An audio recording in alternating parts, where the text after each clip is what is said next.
Bismillahirrahmanirrahim. Assalamualaikum warahmatullahi wabarakatuh. Alhamdulillah hari ini kita bertemu lagi ya nak. Hari ini kita akan membahas tentang pengertian dan macam-macam gaya. Oke, before we study, let's say basmalah. Bismillahirrahmanirrahim. Rabbi zidni ilman warzuqni fahman. Kita saksikan video berikut ini ya. Gaya, sebuah tindakan atau aksi yang kita lakukan kepada suatu benda agar bergerak disebut dengan gaya. Gaya memiliki besar dan arah. Misalnya kita mendorong mobil ke kanan, berarti kita melakukan gaya dorong pada mobil itu ke arah kanan, dan mobil akan bergerak ke kanan. Pengaruh gaya pada suatu benda.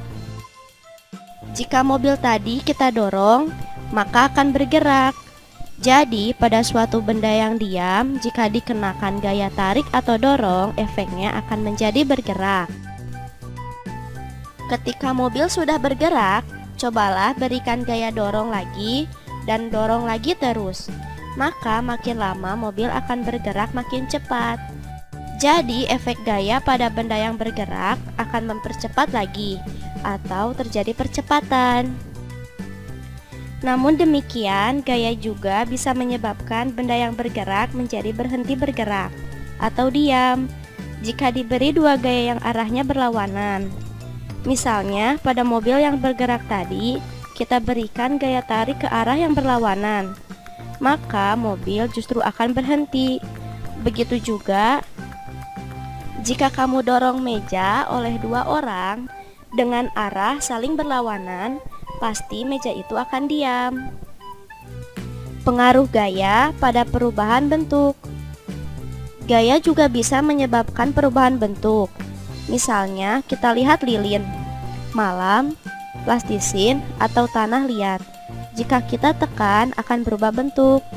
Atau juga bisa kita lihat pipa besi atau plat seng yang diberi gaya tekan sehingga melengkung. Dengan cara ini, kita bisa membuat berbagai macam kerajinan tangan atau barang seperti teko, piring, cangkir, panci, dan lain-lain.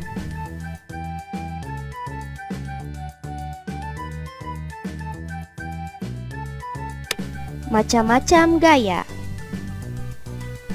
Secara umum, berbagai macam gaya bisa digolongkan berdasarkan arah geraknya. Ada gaya dorong dan gaya tarik. Ada juga gaya tekan dan ada gaya angkat. Jika kita memasukkan sepotong balok kayu ke air, lalu kita tekan agar tenggelam ke dalam air, maka kita melakukan gaya tekan. Sebagai reaksinya, air akan memberikan gaya angkat ke atas. Oleh karena itu, balok kayu seolah terasa mengapung lebih ringan.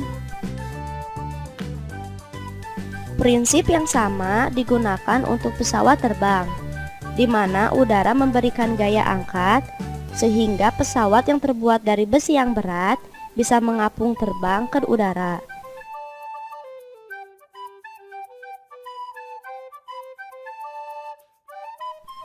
Gaya gravitasi. Di dalam bumi terdapat inti yang sedemikian padat dan menghasilkan gaya tarik yang besar.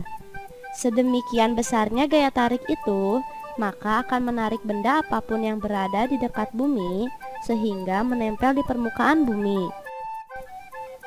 Gaya tarik inti bumi ini disebut gaya gravitasi. Karena itu, semua benda jika dilempar ke atas akan kembali jatuh ke bawah karena ditarik oleh gaya gravitasi bumi. Itulah sebabnya kita bisa berdiri menempel di permukaan bumi. Apa jadinya jika bumi tidak memiliki gravitasi? Maka semua benda, bahkan batu dan gunung, akan berhamburan lepas ke angkasa.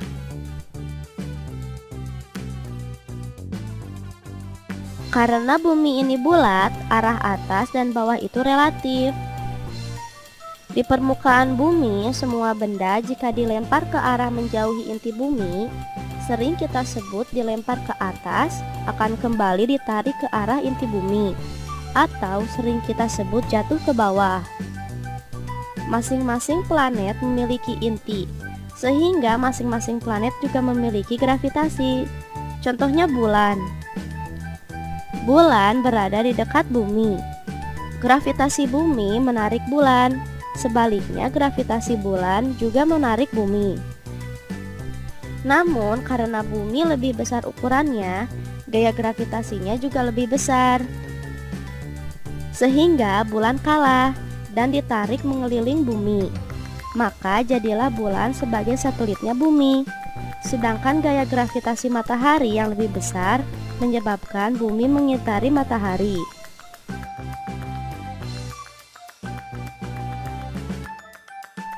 Gaya gesek.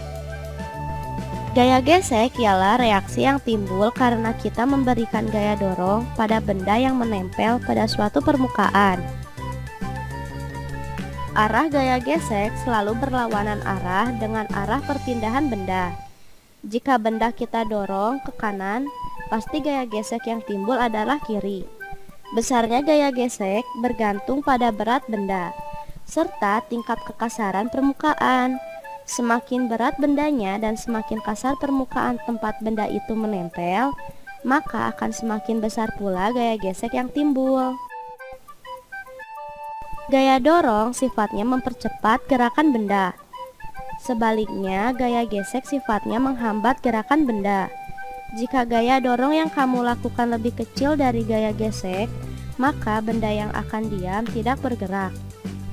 Tapi jika gaya dorong kamu lebih besar dari gaya gesek, maka benda akan bergerak.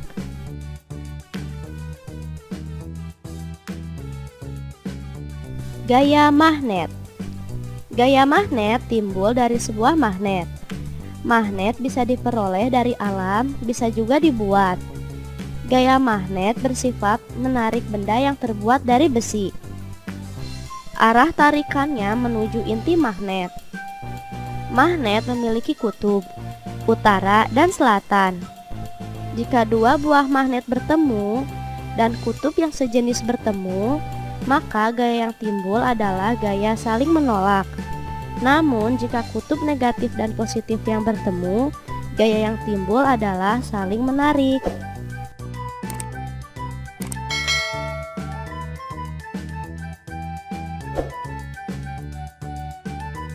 Gaya pegas. Benda yang diam bisa juga memiliki gaya, misalnya pegas atau karet. Jika kita berikan sebuah gaya, misalnya ditarik, maka perubahan bentuk yang terjadi bertambah panjang. Pegas akan memberikan reaksi atau perlawanan berupa gaya pegas, yaitu bila kita lepaskan, ia akan berusaha kembali pada bentuknya yang semula. Benda seperti ini disebut benda yang elastis. Demikian pembahasan kita hari ini tentang pengertian gaya, macam-macam gaya, dan pengaruh gaya terhadap benda. Kita tutup dengan hamdalah, alhamdulillahirabbil alamin, subhanaka allahumma bihamdika asyhadu alla ilaha illa anta astaghfiruka wa atubu ilaik. Wassalamualaikum warahmatullahi wabarakatuh.